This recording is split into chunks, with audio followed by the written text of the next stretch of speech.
Welcome to Brighten Your Corner Ministry. My name is Cindy Ann Lewis Walcott, and we are studying life lessons from the Holy Bible. You don't have to be religious, these lessons are for holistic living. Today's lesson we're going to study in Genesis chapter 47, verses 28 to 31. I call this lesson Owning the Land. It's a bit different, so let me read first and then we'll have a discussion. So Genesis chapter 47 verses 28 to 31. And Jacob lived in the land of Egypt 17 years. So the whole age of Jacob was 147 years. And the time drew nigh that Israel must die. Israel is Jacob. And he called his son Joseph and said unto him, If now I have found grace in thy sight, put, I pray thee, thy hand under my thigh, and deal kindly and truly with me.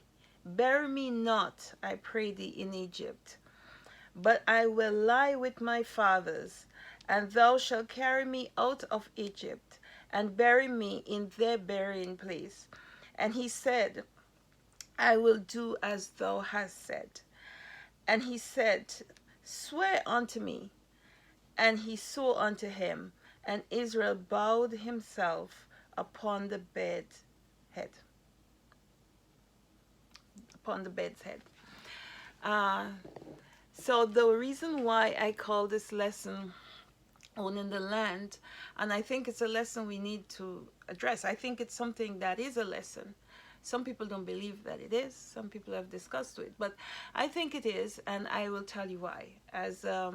As West Indians, we hear, as in away from West Indies, we're living in the diaspora, they call it. We're living away from the country where we were born. This is the situation that's happening here with Jacob or Israel. He's in Egypt. He wasn't born there. He's not an Egyptian. And lots of times, our parents would say to us, because we don't live where we were born or where they were born, please, when I die, bring me back home to be buried. And for a while it's like, why waste money and bring them back home? But it took me a while to understand this, and this is why I want to bring it up, because I think people need to understand people's dying wish. And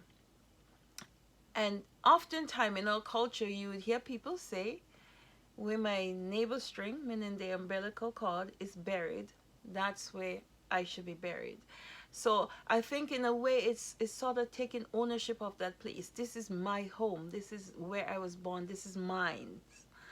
And I think this is the feeling I'm getting here from Jacob. He wants to go back home to be buried.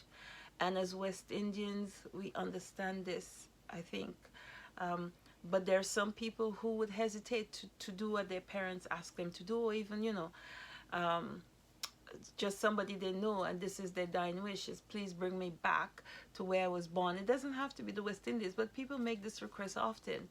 I have some Italian friends, and sometimes you hear them saying that, but of course one lady was telling me the kids never listen to their parents now because they're too modernized and they don't see the old country as being necessary and stuff.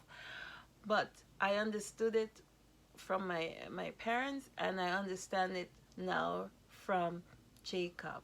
So if you're probably having an issue with that, where your parents are asking you to bring them back to their birthplace to be buried, probably you can look here and see this lesson laid down here. It is something that I would say is sanctioned, because we see Jacob asking Joseph here, and he's making him swear. It's not just a request. He's making him swear upon the thigh, flesh to flesh. Yes, I will do as you say. He wants to lie with his father, but his fathers. But my belief is that he also wants to take ownership, go back home. He wants his bones to be home. And it's the saying that I heard in growing up, when my great-grandparents, they would say, no matter where I roam. I think I had a great-grandaunt that used to say, east, west, home's the best. So no matter where you roam, the bird again, no matter where you roam, you want your bones to rest at home. I hope you see this lesson. It may not apply to you. You may not, you may be, and your parents may be where you were born and where you're most likely to be buried. But there are people who have this issue, and they may be having these issues with their children, where they're making this request, and their children don't see any reason to, to honor it. So please share the lesson, because this particular lesson might be very relevant to somebody who's grappling with the decision as to what, when it comes to their parents' last wishes. So the lesson again, if you want to revisit it and read, it's Genesis chapter 47, verses 28 to 31. Jacob is asking Joseph to not bury him in Egypt, where he lives now. He's lived there for 17 years, but that's not his home. He doesn't want to be buried there. He wants to be buried back in Canaan, where his father and grandfather and stuff's buried. Okay, I hope this helps you understand things, and probably clear a lot of things up in some families where they're having an issue with this request. And it's always there, it's here in the Bible, so I hope it makes it easier for you to honor a request like this. Please remember to give me a thumbs up, share, and subscribe. And remember to hit the link when you're gonna share. Ask your friends to hit the link and not the picture, because the link will take you back to YouTube, and I will get a hit, which shows that the work I'm trying to do here is reaching out to people. Do enjoy the day. Bye bye now.